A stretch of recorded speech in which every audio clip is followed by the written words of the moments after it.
automatically do it, right? But to tell your brain to do it the opposite takes extra energy. Literally, if they were scanning your brain, extra glucose, micronutrition, and oxygen. It's not natural. Now what I want you to do is kind of fold your arms like you're mad at somebody, right? Again, some of you have the right arm on top, some have the left arm on top. Again, not an IQ test here. Now, without beating up the person next to you, I want you to switch your arms and do the opposite. How does that feel? Yeah, you can't do it, can you? Yeah. Doesn't work. Doesn't work. I see a lot of people that are like, what's wrong with me? No, nothing's wrong with you. The point is there's one way that your brain does it very naturally. It's easy. And then the other way, not so easy, right? It is no different than your brain-personality connection. There are several different factors, 4 main factors, that we consider when we talk about the science behind the psychology of who we are. The first of those 4 is what we call your sensory modality. This is how your brain, oops, went too far. This is how your brain processes information most efficiently and effectively into it. It's easy for it, easier than the other senses. The first is your visual. You have about 50% of the population that are visuals, which means that they process information most efficiently and effectively based on what goes in through their eyes. Pictures, graphs, charts, things that look, the way things look are very important to the visuals, very important. They may look just so, always put together, you know, their purse always matches their shoes, always matches their belt, that type of thing. Because their brain process is based on vision. The second is your auditories. They comprise about 20% of the population. Now, auditories process most efficiently and effectively based on what goes in through their ears. They love words. Big readers' auditories. But notice that they're only 50% or 20% of the population. They're big talkers. They love to talk. And the way things sound is incredibly important to the auditories. They hear the keys jangling or the change in the pocket, they'll just drive them crazy. The third portion of the population are your kinesthetics. These are your hands-on, gotta get tactile. There we go, right there. Gotta get into it. People, they learn, they take in information most efficiently and effectively based on absolutely every surface of their skin, from head to toe. That's a kinesthetic. They also tend to have a deeper gut sense. Side point about the gut, there are neurons in your gut that communicate directly to your brain. Very important point. Kinesthetics tend to have a more attuned to that.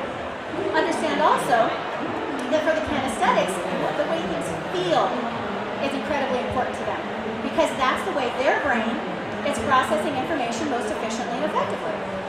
The second, so that's 1 of 4. The second of 4 is your introversion, extroversion, ambiversion level. All right? This is not how shy or how outspoken you are. This is how much external stimulus out here does your individual brain like to process at its peak. So on one end of the scale, you have your introverts, high introverts. They're taking pictures of the world with this big, huge, wide-angle lens, all right? So they don't need much interaction or much external stimulus in order to process. They take the big picture, they withdraw, and then they process everything that they did. Now the extroverts, they're clear over on the other end of the scale, right? They're over here. Their brain, they're taking pictures with this little teeny lens. So they're constantly going snap, snap, snap, snap, snap, snap, snap, snap, snap. They got to constantly bring in external stimulus because their brain is naturally very sleepy.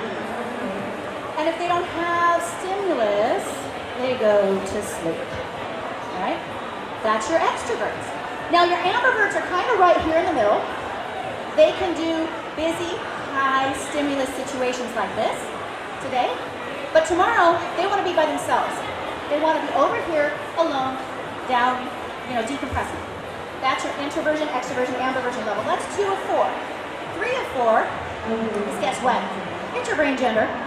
Now, gender equality is a really big thing, so please don't take offense to anything that I'm going to tell you, because what I'm talking about here is literally the science. There is a biochemical difference between the male brain and the female brain, or I should say structural difference between the male and the female brain. See, if that Y chromosome is present at 6 weeks gestation, the brain gets a chemical back that changes that inherently female brain into a male brain It affects the body, but it also changes the brain size in 12 main areas.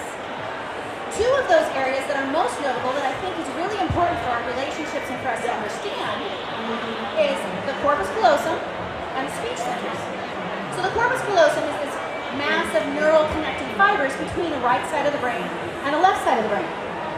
On average, women's corpus callosum, believe it or not, is bigger. The neural connecting fibers are actually larger in diameter than the average male. So what this gives women the ability to do is apparently multitasking.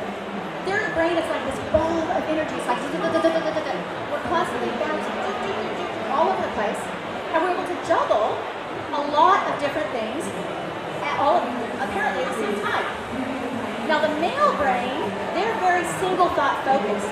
They don't have these neural connecting fibers like we do. So they either stay on the left side or they stay on the right side. And this is why men can sit down, kids can be screaming next to them, and they're like this in front of TV. And the wife's over here going, what? Did you not hear them? Like, huh? What? Hear what? Because he's single thought. He doesn't have those connecting fibers like we do. The other thing is the speech centers that I mentioned. There's one primary speech center over here called the Broca's area in the brain. It is what we all use. It's the home of audible speech. Men tend to only use that. Whereas women, we have the potential for multiple speech centers. Not only and some of those are over here on the right-hand side. We also have the area in the brain that's dedicated to language comprehension. On average, is 11% more dense with neurons than in the average male brain. So you see, it's a gift of ours. We understand speech better.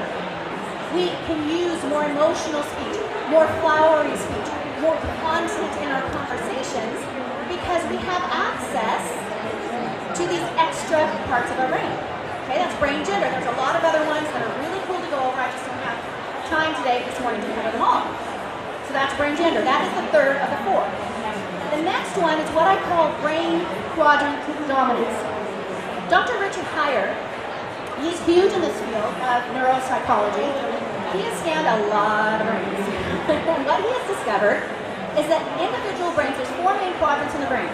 Two on the right, two on the left. So you've got two anterior in front and two posterior in the back.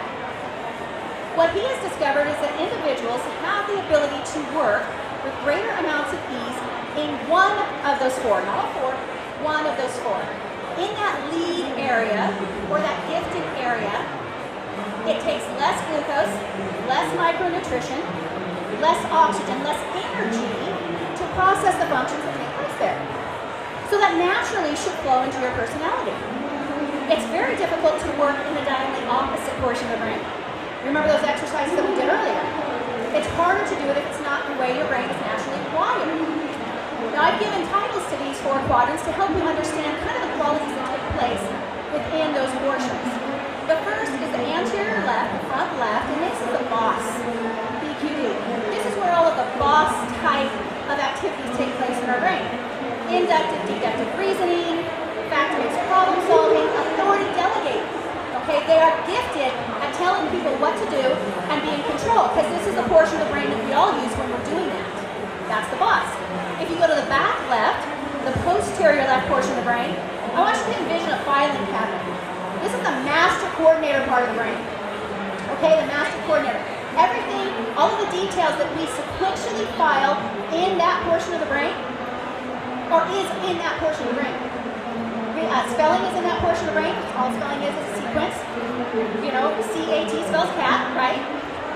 Okay, you obviously don't access the master coordinator very well, do you? I can tell. This happens. It's all right. Talk to me afterwards. But this is where all of our fact-based memory is, dates, time, money. These individuals are incredibly organized.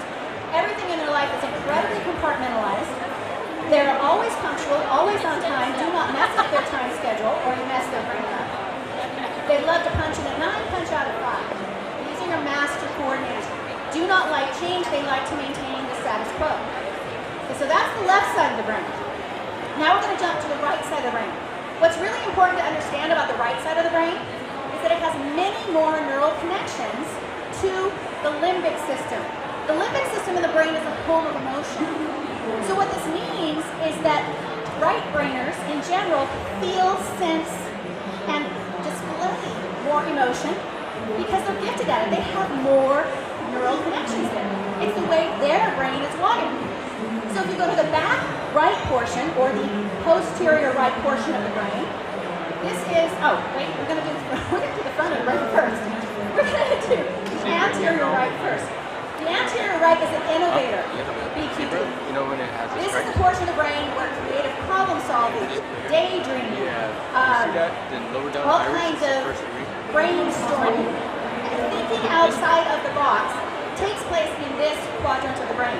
Abstract thinking, Picasso, innovators, Leonardo da Vinci, most likely innovators, this BQD as a lead. This is the area that they most likely spent the least amount of energy in order to process cognitive thoughts, in order to think. So here, these individuals are gifted in this. Always changing, always moving forward, next best thing. That's what they want. Now if we talk about the back portion of the right side of the brain, or the posterior right, these are your nurturers in society. See, when we are doing anything, any type of peacekeeping, harmonizing, connecting, nurturing, caretaking, this is the part of the brain that we're using. So for individuals that use only 1/100th the amount of energy to work here, they're gifted at it. It flows naturally to them because that's the way their brain is wired. Does that make sense? Can you see what the brain looks like now? It's also, they're gifted at harmonizing. When I talk about harmonizing, it's not just harmonizing the people in the room, it's also music, because the home of music is housed here in the back right portion of the brain. So these are the people that can pick up the keyboard or pick up the guitar or whatever, listen to a piece of music and naturally play it. So that's the fourth of the four main. You've got gender, sensory modality, introversion, extroversion, ambiversion, and your brain quadrant dominance. But see, something happens to us. This is where we're naturally gifted to be. This is in our DNA. This is our brain wiring. But at some point in time, we lose our way. And we come way over here. Far, far, far removed from where our natural gifts are. From where we are scientifically meant to be. Things like family expectations, societal expectations, birth order. Were you the firstborn? If you were the firstborn, whenever I talk to somebody and they tell me, well, I think I'm a whole brainer because I relate to all four of those quadrants, I'm like, you're a firstborn, aren't you? They're like, whoa, how did you know that? I'm like, because we're not supposed to be that way. That's not the way we're created. So what's your birth order? Think about it. What are the things, the external pressures that were put on you growing up? What were you shamed for? This is huge.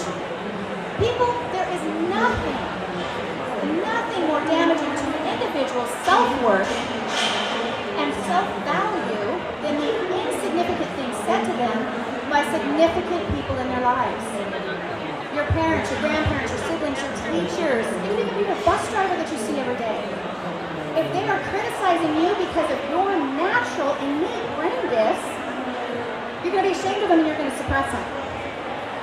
Also, what happens is maybe we see our sibling rewarded for something, or we get rewarded for doing something that's not connected to our natural gifts. And if that's the case, we're gonna do whatever it is because we all have acceptance. So we're gonna do whatever it takes to get that. So you have to stop and think. There is a big difference between doing something well and doing it easy. Do you understand that? Does that make sense to you? Can you feel the difference? You see, you can learn to do something really well. I can go to classes all day long, and I'm smart enough where I can learn to do something well, right? But remember the energy expenditure in your brain. It's going to cost you up to 100 times as much energy, second for second, throughout the day to process functions that you are naturally not gifted at.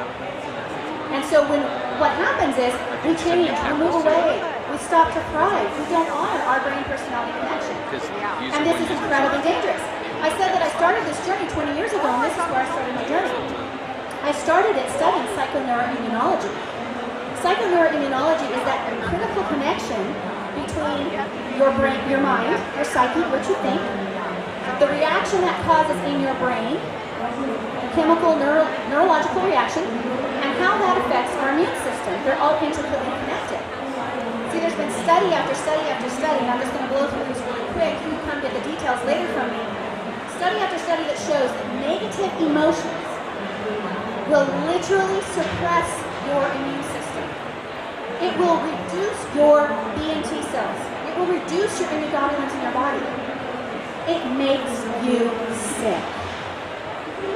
So if this is where you're naturally gifted to be, and you're living over here, you're not truly thriving.